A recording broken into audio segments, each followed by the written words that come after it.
Salut chers élèves, j'espère que vous êtes en bonne et due forme. Dans cette séance de cours à distance, on va essayer de faire une petite révision globale sur l'œuvre de Candide de Voltaire.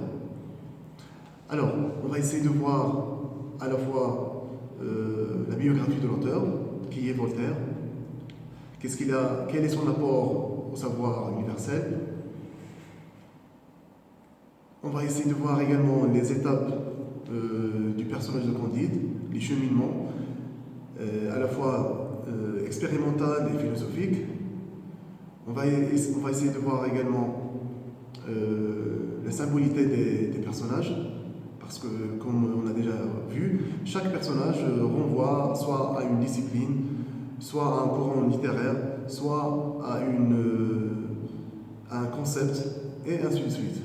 Alors, on va passer immédiatement pour voir l'auteur.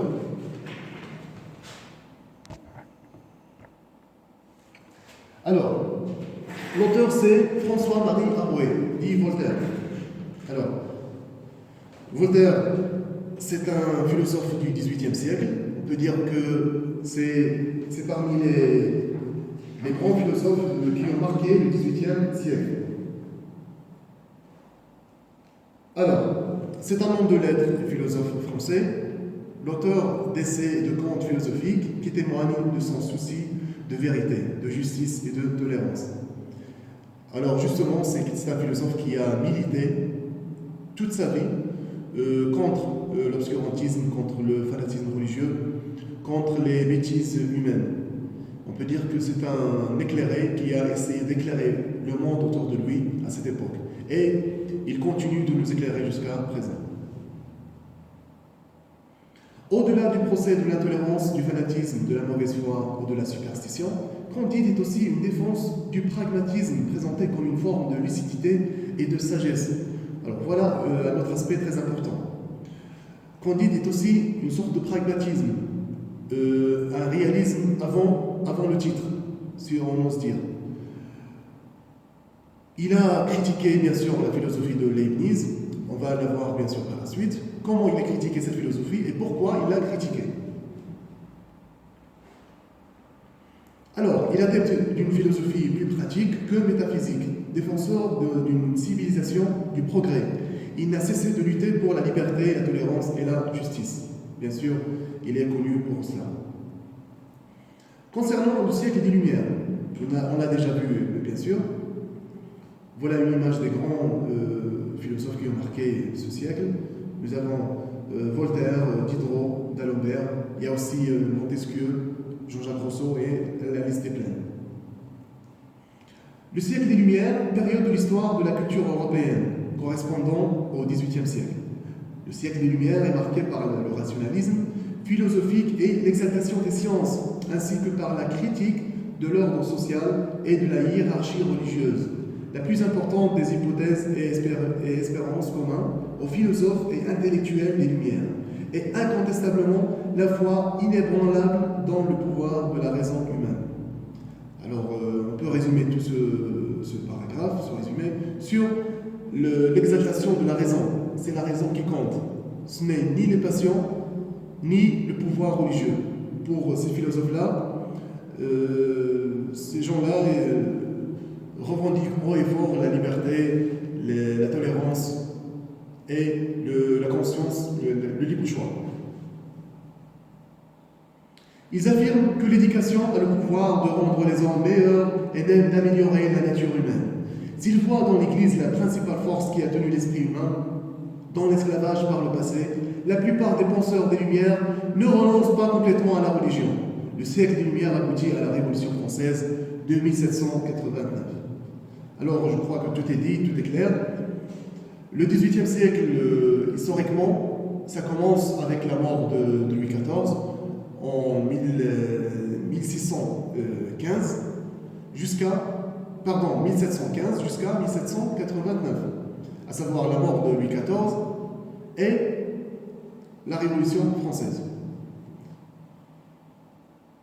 Le genre, on l'a également vu et revu, c'est un conte philosophique. Le conte philosophique utilise la forme du récit imaginaire, véhiculé par les concepts à portée philosophique. Le conte philosophique devient parfois un conte satirique, lorsque l'auteur s'y moque des travers d'individus ou de leurs idées, ou bien il glisse une critique de la société contemporaine. En un mot, si vous voulez, le conte philosophique, c'est une histoire imaginaire sur la forme et profondément philosophique. Le conte, c'est comme les contes que vous connaissez, Blanche-Neige, Le Petit Chaperon Rouge, Sindibad, Ali Baba, etc. Et la philosophie, on est dans la philosophie des Lumières, tout simplement. Concernant la structure du conte, alors, voilà un petit schéma qui résume à peu près les étapes qu'a passé le personnage de Candide. On va voir tout ça avec détail. Alors, première étape, nous sommes dans le premier chapitre, dans l'incipit. Nous sommes dans le château de Tindertentronckh. Nous avons vu le château qui est le plus beau château du monde, d'après les expressions de Pangloss, l'enseignant de Candide. Pangloss, on l'a déjà étudié. C'est une sorte de caricature de Leibniz, le philosophe allemand, qui prenait une philosophie optimiste et qui va être plutôt critiquée par Voltaire. Alors, Tindertentronckh est le château où tout est magnifique, tout est à merveille. Pour Candide, c'est le meilleur château du monde. Alors, dans ce château, que va-t-il arriver? Alors, nous avons le château de Tindertentronckh en Westphalie, en Allemagne. D'ailleurs, en Allemagne, c'est pour, bien sûr, critiquer la philosophie leibnizienne allemande. Bien sûr que le château n'existe pas, c'est un espace imaginaire, féerique. Alors, c'est un message contre les préjugés sociaux. Pourquoi? Parce que Candide est rejeté parce qu'il n'a pas 101 quartiers. D'ailleurs, il est amoureux de Cunégonde, sa bien-aimée, mais on sait très bien qu'il est rejeté parce qu'il ne possède pas assez de quartiers. C'est-à-dire qu'il n'est pas un bourgeois, il n'est pas un gentilhomme. D'ailleurs, vous vous rappelez du bourgeois gentilhomme. Ce personnage qui était bourgeois et qui a fait de son mieux pour être noble. Mais il ne va pas atteindre cet objectif.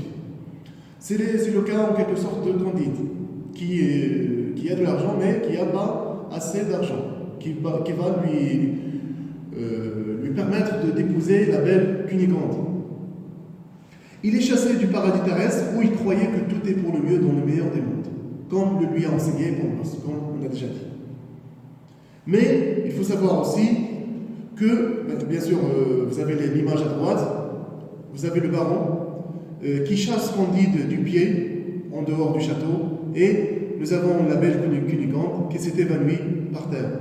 Et on sait très bien que le baron les a démasqués dans une situation un peu intime, voire très intime. Bien sûr, à gauche, vous avez le château de Tindertentronckh. C'est une image, bien sûr, imaginaire, mais qui présente en quelque sorte la beauté architecturale de ce beau château. Alors, tout commence dans ce chapitre-là, parce que Candide, qui va s'enfuir du château, il va naître, il va ressurgir de nouveau.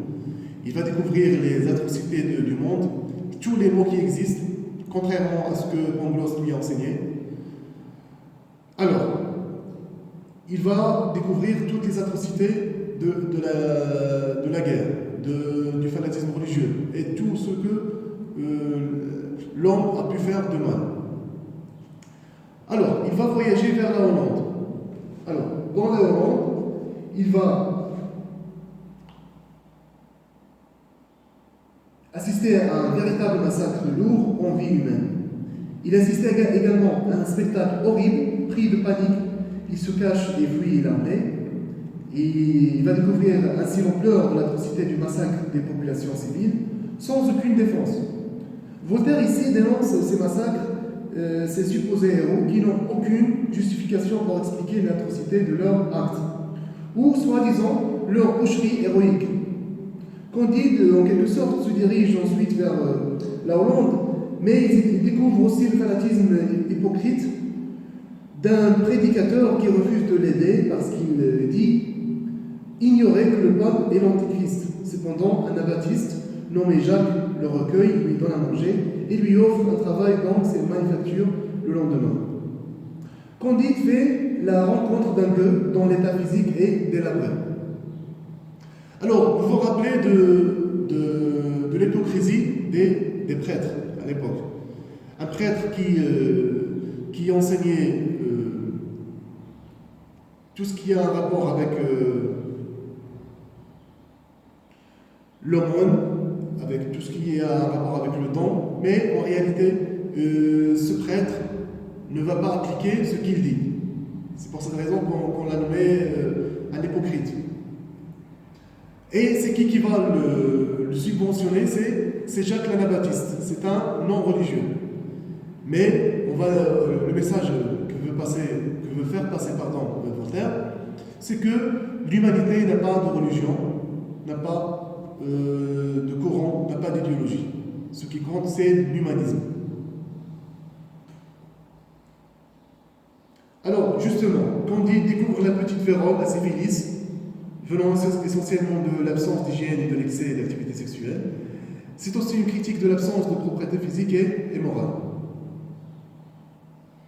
Ensuite, il va se déplacer vers Lisbonne.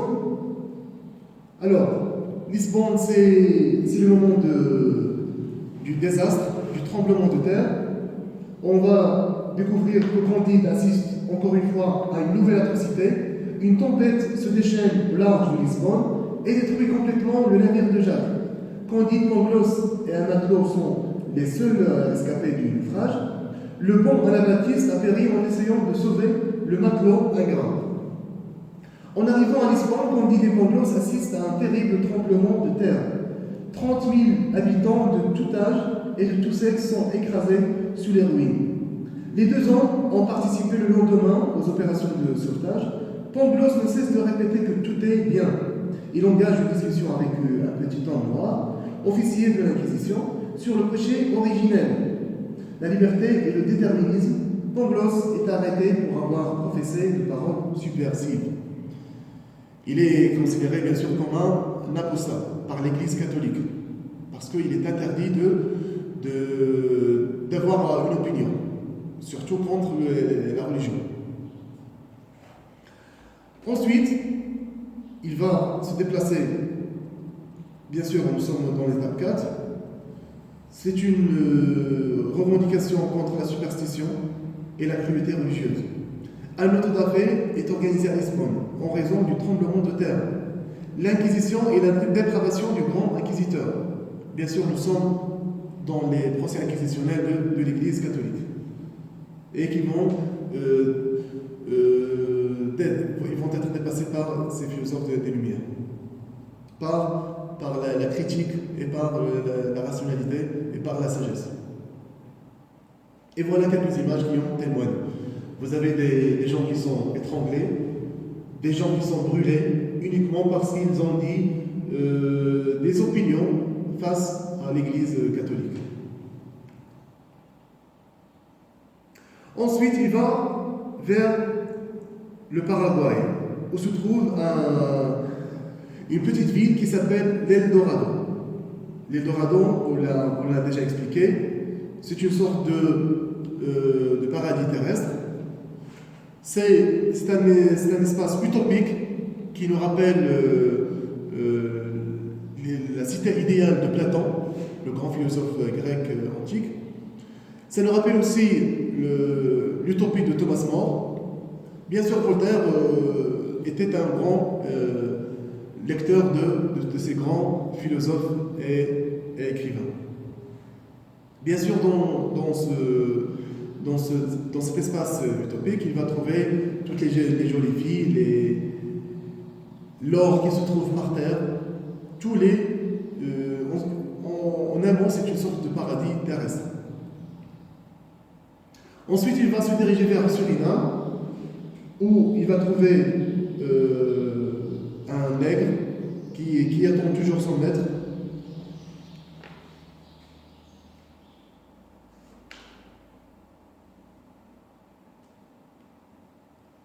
Ensuite, alors avant de passer, oui, alors ça parle d'un esclave noir qui subit l'esclavagisme encore, même au XVIIIe siècle. Bien sûr, Voltaire critique ici l'asservissement des hommes et que la liberté est un droit pour tout homme, en dépit de sa couleur ou de sa culture, même de sa religion. Ensuite, il va se déplacer vers Bordeaux. Ensuite, il va prendre le chemin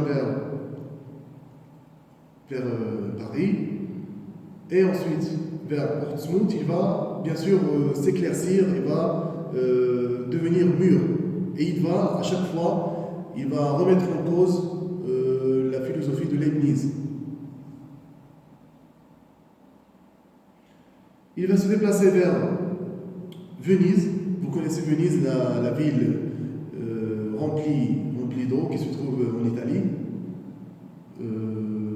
Ensuite, il va se déplacer vers Constantinople, la grande Constantinople des Ottomans à l'époque, avant leur chute au début du XXe siècle.